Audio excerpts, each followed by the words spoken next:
শৈশবে আমরা সবাই একটা গল্প শুনেছি, এক জাদুকরী প্রদীপের গল্প, যেখান থেকে বেরিয়ে আসতো এক শক্তিশালী জিন যে তার মালিকের তিনটি ইচ্ছে পূরণ করত। এমন এক গল্প যা শুধু বাচ্চাদের নয়, বড়দেরও ভীষণ প্রিয় ছিল। এক গল্প যেখানে জাদু, শত্রুতা আর সাহসের এক অনন্য মিশেল দেখা যায়। ছবির নাম আলাদিন। তবে চলুন শুরু করা যাক, কিন্তু তার আগে নমস্কার বন্ধুরা, আমি স্যাম আর আপনারা দেখছেন নো দি স্টোরি। গল্পের শুরু হয় এক জাহাজে, যেখানে এক বাবা তার দুই সন্তানকে গল্প শোনাচ্ছেন। গল্পটা এক পুরনো শহর আগ্রাবার, যেখানে থাকে এক দয়ালু কিন্তু গরিব ছেলে যার নাম আলাদিন।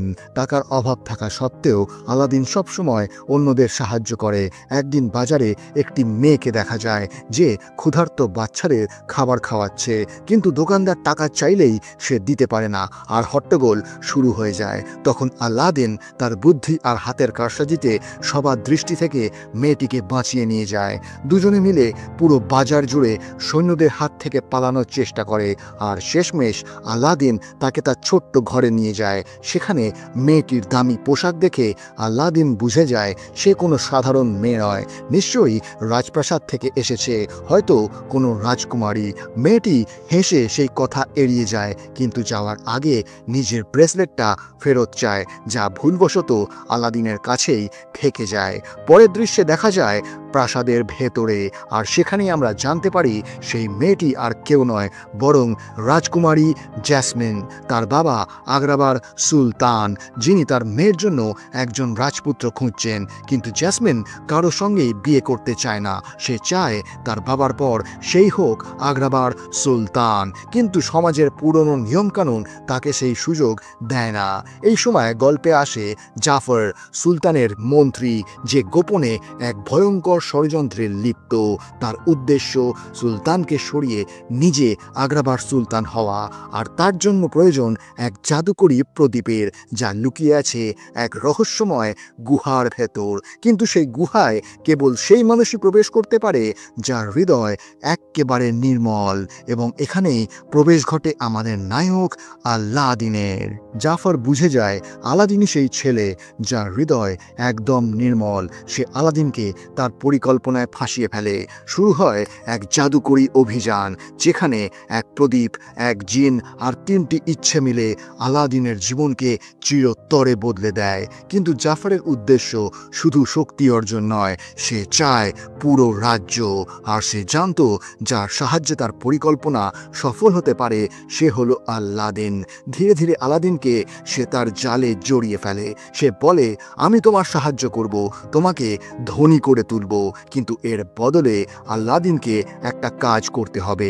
এক গোপন গুহায় ঢুকে এক বিশেষ প্রদীপ নিয়ে আসতে হবে। জাফর বিস্তারিতভাবে বুঝিয়ে দেয় কিভাবে ভেতরে যেতে হবে, কোন পথে যেতে হবে, আর সবচেয়ে গুরুত্বপূর্ণ কথা, কোনো রত্ন বা অলংকারে হাত দেওয়া চলবে না। যদি কিছু ছোঁয়া হয় তবে গুহার পথ বন্ধ হয়ে যাবে আর বেরিয়ে আসা অসম্ভব হয়ে পড়বে।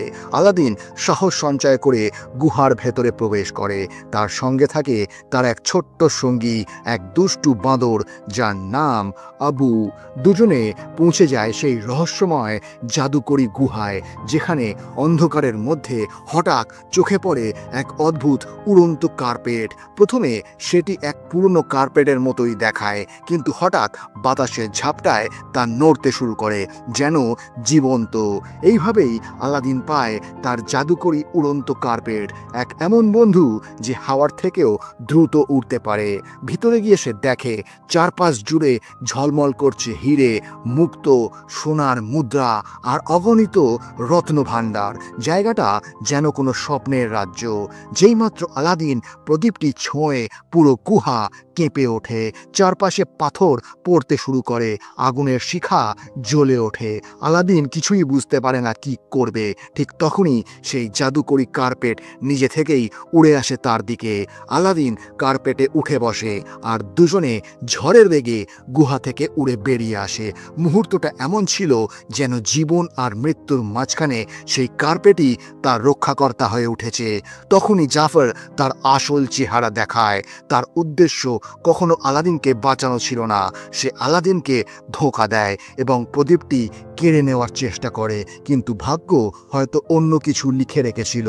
প্রদীপটি যেই আলাদিনের হাতে আসে, সঙ্গে সঙ্গে এক অদ্ভুত আলো ছড়িয়ে পড়ে আর এক প্রবল শক্তির বিস্ফোরণ ঘটে।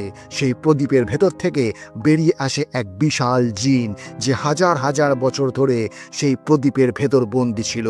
জিন আলাদিনকে জানায় সে এমন এক জিন যে তার 3টি ইচ্ছে পূরণ করতে পারে। আলাদিন জীবনে প্রথমবার এমন কিছু দেখছিল। প্রথমে তো তার বিশ্বাসই হয় না, কিন্তু ধীরে ধীরে সাহস করে আলাদিন তার প্রথম ইচ্ছে জানায়, আমাকে এখান থেকে বের করে দাও। আর তারপর জিন তার অসীম শক্তি প্রদর্শন করে। এক মুহূর্তেই আলাদিন আর আবু গুহার বাইরে চলে আসে, সম্পূর্ণ নিরাপদ। আলাদিন জিনের সঙ্গে বন্ধুত্ব করার চেষ্টা করে এবং জিজ্ঞাসা করে, তোমার কি চাওয়ার আছে? জিন বলে, আজ পর্যন্ত কেউ আমার কাছে এই প্রশ্ন করেনি, সবাই শুধু নিজের ইচ্ছেগুলোই চেয়েছে। জিনের স্বপ্ন হলো মুক্তি পাওয়া, খোলা আকাশে স্বাধীনভাবে নিঃশ্বাস নেওয়া, কারণ সে বহু বছর ধরে এক প্রদীপের ভেতর বন্দী ছিল। কিন্তু আলাদিন ছিল খুবই সোজাসাপটা আর ভালো মনের মানুষ। তার সরলতা ও নিঃস্বার্থ ভালোবাসা দেখে জিনের মন ভরে ওঠে। এরপর আলাদিন নিজের পরের ইচ্ছেটা ভাবে। সে চায় এমন এক রূপ পেতে যাতে রাজকুমারী জ্যাসমিনের মন জয় করতে পারে। তাই আলাদিনের দ্বিতীয় ইচ্ছে হয় সে নিজেকে এক রাজকীয় চেহারা ও পরিচয় দিতে রাজকুমার আলীর রূপে পরিণত হতে চায়। জিন মন প্রাণ ঢেলে আলাদিনকে এক সুদর্শন রাজকুমারে পরিণত করে দেয়। এখন আলাদিন রাজকুমার আলী সেজে প্রাসাদে যাওয়ার প্রস্তুতি নিতে থাকে, যাতে রাজকুমারীর সামনে নিজেকে মর্যাদাপূর্ণভাবে উপস্থাপন করতে পারে। প্রাসাদে রাজকুমার আলীর প্রবেশ হয় বড় ধুমধামের সঙ্গে। সবাই অবাক হয়ে যায়, কিন্তু রাজকীয় আচরণ আর ঐশ্বর্যের জগৎ আলাদিনের কাছে একদম নতুন। সে একটু অপ্রস্তুত লাগে। তার প্রতিটি আচরণেই রাজকুমারী জ্যাসমিন বিভ্রান্ত হয়ে পড়ে। তার মনে হয় কিছু একটা অদ্ভুত আছে। জ্যাসমিন চায় তার জীবনসঙ্গী এমন হোক যে সত্যবাদী ও সৎ, কিন্তু বাহ্যিক চাকচিক্যে ভরা থাকবে না। এই সময় জাফরও সন্দেহ করতে শুরু করে, কে এই নতুন রাজকুমার আলী? তার মনে হয় কেউ কি নিজের আসল পরিচয় লুকিয়ে রাজকীয় ভান করছে। যখন জাফর আলাদিনকে চিনে ফেলে, তখন সে সবার সামনে তার আসল পরিচয় ফাঁস করে দেয়। এই লোকটা তো একটা চোর। সবাই হতভম্ব হয়ে যায়, আর প্রাসাদের ভেতর শুরু হয় এক তুমুল হট্টগোল। এই বিশৃঙ্খলার মাঝেই আলাদিনকে ঘিরে ফেলা হয়, তাকে ধরে নিচে ফেলে দেওয়া হয়। জলে পড়ে সে মৃত্যুর মুখে পড়ে যায়। তার মনে হয় সব কিছু শেষ হয়ে গেছে, কিন্তু এখানেই গল্প থেমে থাকে না।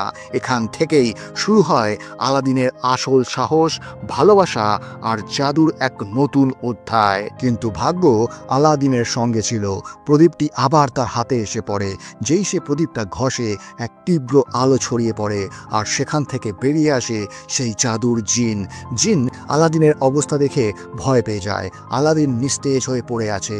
জিন বলে, তুমি তোমার পরের ইচ্ছেটা এখনই বলো, আমি তোমাকে বাঁচিয়ে দেব। কিন্তু আলাদিন অজ্ঞান ছিল। তবু জিন তার অনুমতি ছাড়াই নিজেই ইচ্ছেটা পূর্ণ করে দেয় আর আলাদিনকে বাঁচিয়ে বাইরে নিয়ে আসে। বাইরে সবাই জানতে পারে রাজকুমার আলী নিখোঁজ হয়ে গেছে, আর এখন শত্রুরা শহরে আক্রমণ করতে চলেছে। ঠিক তখনই আলাদিন, রাজকুমারী জ্যাসমিন ও তার পিতা সেখানে পৌঁছন। জ্যাসমিন সব সত্যি কথা বলে দেয়। জাফর সবাইকে প্রতারণা করেছে এবং আলাদিনকে মেরে ফেলার জন্য জলে ফেলে দিয়েছিল, কিন্তু ততক্ষণে জাফর সুলতানকে জাদুর মাধ্যমে বশ করে ফেলেছিল। তাই সুলতান আলাদিনের কথা বিশ্বাস করেন না এবং তাকে প্রাসাদ থেকে বের করে দেওয়ার আদেশ দেন। এখন আলাদিন বুঝতে পারে পুরো খেলাটা জাফর সাজিয়েছিল। রাগে সে জাফরের জাদুর ছড়ি ভেঙে দেয়। যেই ছড়ি ভেঙে যায়, সুলতান জাদুমুক্ত হন এবং সঙ্গে সঙ্গে জাফরকে গ্রেফতার করার নির্দেশ দেন। কিছুক্ষণ পর জিন আলাদিনকে বলে, এখন তোমার কাছে শেষ ইচ্ছে একটি বাকি আছে, ভালো করে ভেবে দেখো কি চাও। আলাদিন তখন মনে করে তার সেই প্রতিশ্রুতির কথা, যখন সে বলেছিল জিনকে মুক্তি দেবে। কিন্তু এবার তার মনে ভয় আর দ্বিধা কাজ করে। সে বলে, আমি আমার জীবন নিয়ে খুশি আছি, আমি রাজকুমার হিসেবেই থাকতে চাই। যদি সবাই জেনে যায় আমি এক সাধারণ চোর ছিলাম তাহলে জ্যাসমিন আমাকে আর কখনো ভালোবাসবে না। এই কথা শুনে জিনের মন ভেঙে যায়। তার মনে হয় আলাদিনও সবার মতোই শুধু নিজের স্বার্থের জন্য তাকে ব্যবহার করছিল। দুঃখে জিন আবার সেই প্রদীপের ভেতর ফিরে যায়। ঠিক তখনই আলাদিনের একটা বড় ভুল হয়ে যায়। প্রদীপটা তার হাত থেকে পড়ে যায় আর সেটা জাফরের হাতে চলে আসে। জাফর আনন্দে চিৎকার করে ওঠে। এখন তার হাতে সেই শক্তি এসেছে যেটা সবাই চায়। সে জিনকে বের করে তার প্রথম ইচ্ছে জানায়, আমাকে এই রাজ্যের রাজা বানিয়ে দাও। এক মুহূর্তের মধ্যেই পুরো প্রাসাদ জাফরের দখলে চলে যায়। সে জ্যাসমিন, সুলতান এবং বাকিদের বন্দি করে ফেলে। জ্যাসমিন হাল ছাড়ে না। সে সেনাপতিকে বলে, তোমার বাবা আর আমার বাবা বছরের পর বছর এই দেশের জন্য একসাথে লড়েছেন। এখন বলো, তুমি জাফরের দাস হবে না সত্যের পক্ষে দাঁড়াবে?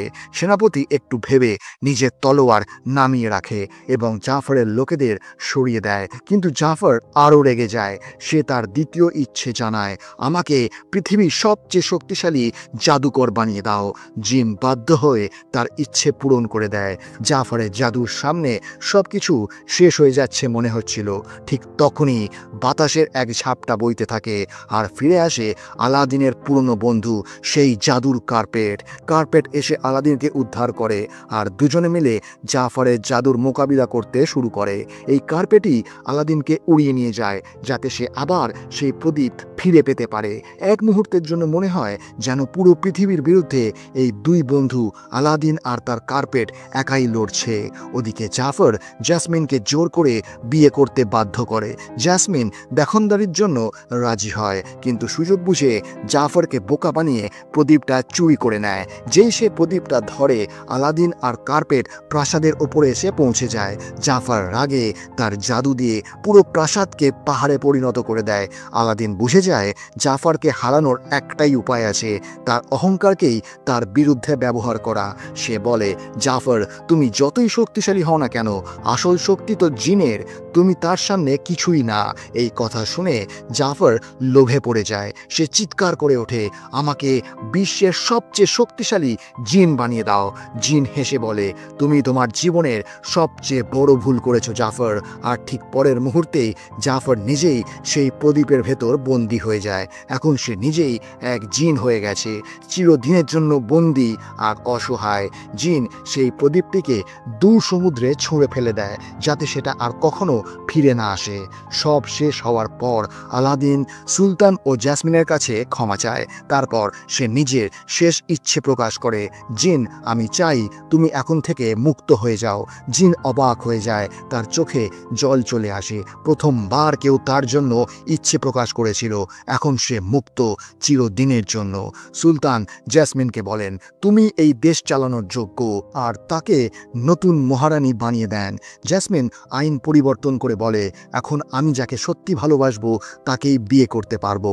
আলাদিন প্রাসাদ ছেড়ে চলে যেতে উদ্যত হয়, কিন্তু জ্যাসমিন তাকে থামিয়ে দেয়। দুজনে একে অপরকে জড়িয়ে ধরে। তারপর মহা ধুমধামের সঙ্গে তাদের বিয়ে হয়। অন্যদিকে মুক্ত জিন তার বন্ধু ডালিয়াকে নিয়ে যাত্রা শুরু করে। তাদের সন্তানরা জিজ্ঞেস করে, বাবা এই আলাদিন কে ছিল? জিন হেসে বলে, বাবা আলাদিন ছিল সেই ছেলে যার হৃদয় ছিল দুনিয়ার সবচেয়ে বড়। আর এই সুন্দর মুহূর্তের সাথে শেষ হয় আলাদিনের জাদুকরি গল্প। তো বন্ধুরা, যদি এই গল্পটা আপনাদের ভালো লেগে থাকে তাহলে ভিডিওটি লাইক করুন, আপনাদের বন্ধুদের সঙ্গে শেয়ার করুন। আর এরকমই আরও সিনেমার গল্প শোনার জন্য আমাদের চ্যানেল নো দি স্টোরি বেঙ্গলিকে অবশ্যই সাবস্ক্রাইব করুন। আপনাদের একটা সাবস্ক্রিপশন আমাদের নতুন নতুন গল্প শোনাতে উৎসাহ দেয়। দেখা হবে পরের ভিডিওতে আরও এক মন ছুঁয়ে যাওয়া গল্প নিয়ে। ততক্ষণ নিজের খেয়াল রাখুন। ধন্যবাদ।